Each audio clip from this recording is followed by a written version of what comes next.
Yeah, what's cracking, everybody? Welcome back to another episode of Prison Break Raw. I'm your host, the one and only Big JD. You ever seen that movie, The Devil's Rejects, or how about House of a Thousand Corpses, maybe even Three from Hell? In a lot of ways, outside of the necrophilia, the cannibalism, and all the other weirdness, the Jenkins family, from where Nikko Jenkins is from, was much like that. We're talking this family had accumulated over 633 crimes since 1979. But that's not where it started. We could go back to 1956. One of Nikko Jenkins' relatives in the Levering side, because the Levering side is actually the patriarchal side of Nikko Jenkins himself. His great-grandfather was Levi Levering, which had a lot of influence in tribal affairs around the Omaha, Nebraska area. Had a lot of influence over the local senator and, was considered to be a historic, iconic figure in the Native American community out there. We're going to get into that because the optical illusion, of course, has made Nikko Jenkins into being African-American, of which he is not. All right, we're going to break down a lot of these misconceptions about Nikko Jenkins. We're going to get into a lot of the fun facts and things that most people don't really know about regarding him.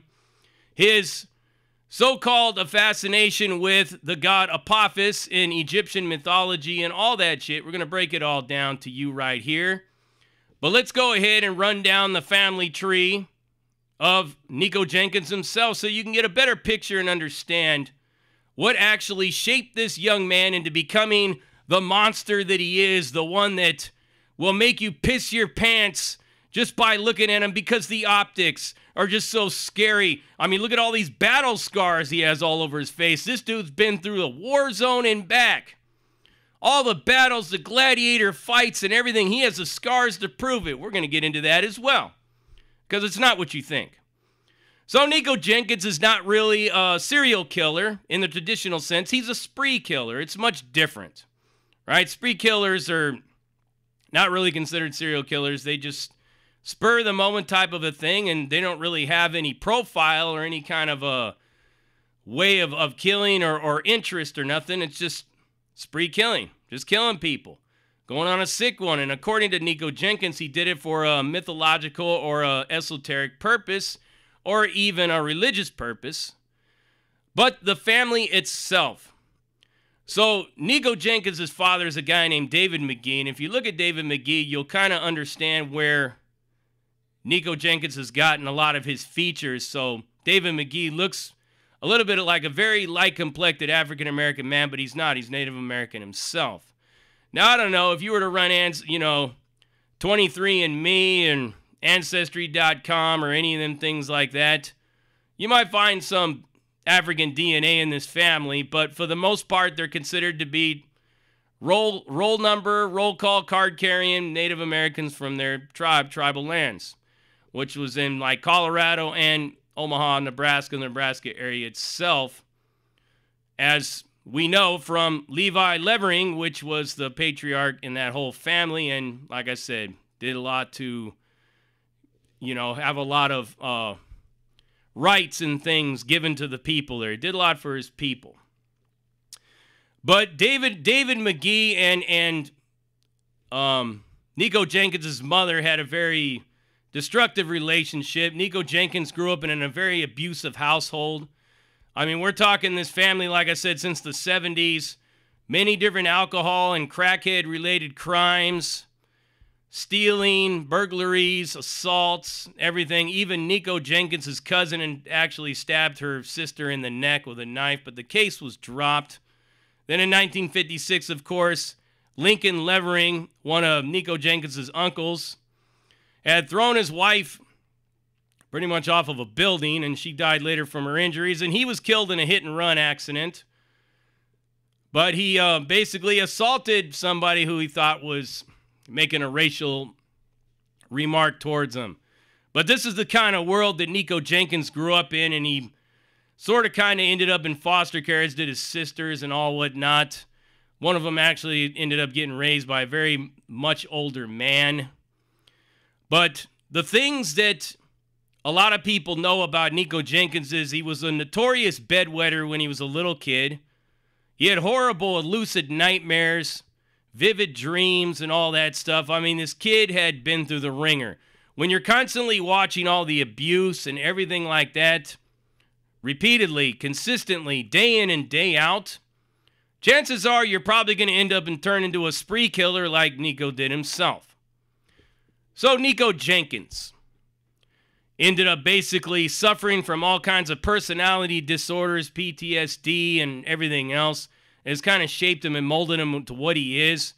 But one of his real role models and the person that he looked up to and a person that he mimicked and followed in the footsteps of was Jimmy Levering, his cousin, who basically was killed.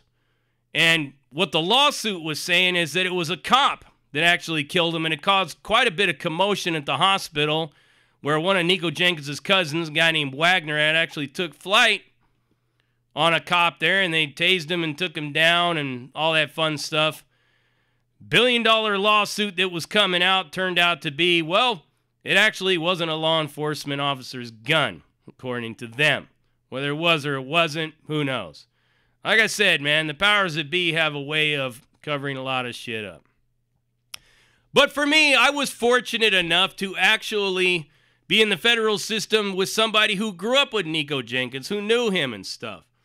That's why when they was saying he's a part of my tribe, and I looked at him, I'm like, well, man, when I take a look at this guy's picture, when I see him on the news, just everything about him, I thought he was black. But he's not black, not at all. His wife was black, but he's not black. He's a part of like a Crip gang and all this and that, and, you know, he takes on a lot of the look, but he's not that. And a lot of the things about him that scares people so much is just look at the man's face. Look at his face, right? The optical illusion, of course. Because from what I'm told, the man couldn't fight his way out of a wet paper bag, all right? All the muscles and the optics and everything like that don't mean a fucking thing. The tattoos and all that shit. In the minds of a lot of yous, you think this is what makes a real tough guy. You see somebody like that and you think they're a real Billy Badass. Look at all his scars, his battle scars. Every scar on that man's face, from the cigar burn in his forehead to the slices all over, is self-inflicted. The guy's very suicidal. He likes to fling his poop around. He likes to basically play the nut role. He even tried to sue the state of Nebraska for letting him out of prison. Yeah, for letting him out of prison. They said he was mentally disturbed, and because they let him out of prison, he killed those people. But earlier in this whole ordeal, Nikko Jenkins had actually confessed that the killings were for the god Apophis, which is strange for many of us that actually know about the esoteric world, that knows about mythology and the mystery schools and the hermetics and all this stuff. Ceremonial magic, high magical arts, as I've been studying for so many years, I could tell you that you don't actually sacrifice people's lives for Apophis. Apophis doesn't even really have a temple. He doesn't have an order. He doesn't have an order of followers and neophytes and everything like that at his disposal. He was basically like the Burning Man that they have down there in New Mexico, where they set him on fire to release their sins. He's like a scapegoat. All that kind of stuff Apophis was. I mean, what really made Apophis big was Stargate, of course. And I think Nikko Jenkins was watching a little too much Stargate, because he doesn't really have an order around him that worships him and sacrifices people. Actually, people spit on him, piss on him, and do all kinds of stuff like that. He's a punching bag, a scapegoat. So that didn't really make sense to me, and it kind of just made me laugh. But whatever. You know, it's his story. Let him tell it, right? But this man runs and functions and moves solely on the optics. Solely on the optics. He's got all these women all over the place trying to marry him and whatnot, and his own wife, I don't know, she's caught up somewhere in some other case. His sister, his Uncle Warren, all these people were wrapped up in this case, and there's even people in the Jenkins or the Levering family that have moved far away to try to get away from it all and get away from the family and the name itself. But Nikko Jenkins had landed himself on death row, and that's where he's at now, with his lawsuits and everything else and all these women that are trying to marry him. But yeah, he's got fresh scars. He's actually recently been admitted to the hospital for another suicide attempt. A lot of psychologists and psychiatrists that actually had done a study on him said that he's lying, he's full of shit, he's making it all up. He's had a lot of outbursts in court and everything. But for the most part, he was trying to follow in the footsteps and one-up his cousin Jimmy, of which basically led to all of this in the first place. So he's killed several people. Led a couple of people somewhere and blew them away in their truck because they thought they were going to get some pussy. Shot his own buddy who he took a Facebook picture with. And then just pulled some random bartender up out of her car to carjack her and shot her multiple times. All for the benefit of Apophis. Yeah, if you could believe that shit. But yes, this is who he is, man. Not really the Billy Badass, Dick Tracy character, graphic novel looking image that you see.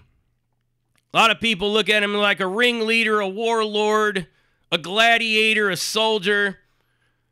But from, like I said, what I've heard, the man couldn't find his way out of a paper bag. He's trigger happy. He's with that gunplay, anything weapon related, any time of an assault that he actually had in the prison system himself before he got out was all with weapons charges or sneaking up behind somebody or doing something. Rarely, if ever, has he ever been in a toe-to-toe affair, but whenever that happened, he's usually been on the receiving end of a beating. You know? But this, like I said, it's what it is, man. One thing that you should know about a lot of these people and a lot of these things and a lot of these optical illusions that people put out there, you know what I'm saying, is the optics usually are all just theatrics, fluff, stage show imagery, and the trick of the eye, snake oil selling, all that stuff. Just because somebody's got a bunch of muscles and tattoos don't mean they're a shot caller. It's usually the skinny, weak, frail-looking little guy that's running everything is usually what it's all about. Or maybe the guy's blind.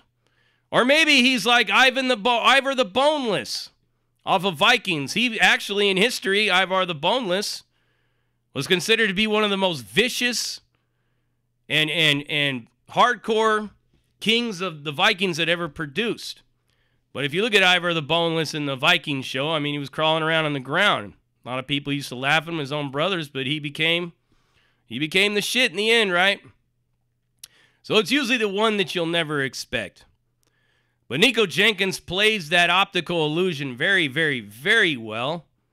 But I'm here to tell you, boys and girls, that every single scar on his face was what he did to his own face. Simple as that. So that should pretty much tell you right there. And all his killings were, you know, with a gun, sneaking up on somebody. So you can't really say he's a scary individual. Just a regular dude, man. Just a regular dude that was unfortunate enough to be brought up in a Devil's Reject type family environment where everybody was stealing, killing, and abusing everybody else around them. There may have even been some sexual abuse in a lot of these families, especially related around the res. These kids get passed around from one relative to the next. Parents are usually strung out on some kind of crack, meth, or alcohol. Unfortunately, this happens far too often in these communities, and these kids are constantly being abused. Physically, mentally, sexually, emotionally, all of the above. And I'd be willing to bet and go on record saying that Nikko Jenkins had experienced a lot of the same. Being in the federal prison system, you have a chance to really get to know the Native American community, all the communities, because they're not all just one thing. They're not all the same. Many of them have many different beliefs and whatnot, but a huge epidemic and a problem that plagues them, and they're always cleaning house in the feds, is all the sexual abuse of children that goes on. Because, like I said, these kids get passed around all over the place. And one of these kids might end up in a home where there's another person who has drug problems, alcohol problems, and that person will abuse the kid as well. So Nikko Jenkins is a perfect example of being a product of his environment and being brought up by the system and being brought up in a brutal, abusive household that had contributed to a lot of his problems, his chemical dependency and whatnot. And his cutting himself, his suicidal behavior, and his self-inflicting injuries have created the image of like something straight out of a crime novel. But at the end of the day, he's a very sad and very mentally disturbed man who's just looking to make a name for himself. And he did so. But what keeps him alive is the fact that people will constantly look at that face and think that they're seeing a stone cold, vicious, brutal gladiator. But when I look at that face, I see a kid that's been abused, a kid that is trying so hard to put up an image of a gangster, failed miserably at it in the minds and the eyes of a lot of us that know and have been in the system with many, many people just like Nikko Jenkins. You already know what it is. You heard it right here.